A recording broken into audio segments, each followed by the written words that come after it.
Assalomu alaykum, hurmatli jamoa. Men Fayziyev Ikrom Boqiyevich. Ancha yillardan beri yurak stenozi dardi bilan kasallangan edim. Buni albatta boshdan o'tkazgan odamlar biladi, lekin men o'zim juda ko'p qiyinchiliklar ko'rdim, og'irlik. Shu oxirgi payt juda tezlashgani tufayli shu kardiologiya ilmiy amaliy markaziga keldim va shu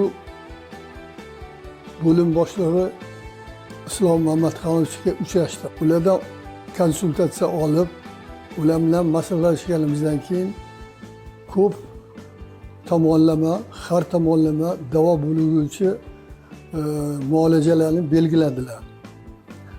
Bu belgilashdan keyingi bo'lgan ishlar meni juda hayratda qoldirdi. Bu yerda juda kuchli ilmiy va amaliy jamoa yig'ilgani va ularni tarbiyalangani va ular hammasi hamjihat bo'lib bitta ish, ya'ni inson salomatligiga bilib aniq xizmat qilishlarini ko'rdim. Sog' bo'lsin, salomat bo'lsin, ming rahmat. Bu bo'lim boshliqlari va bu klinika boshliqlari hammasi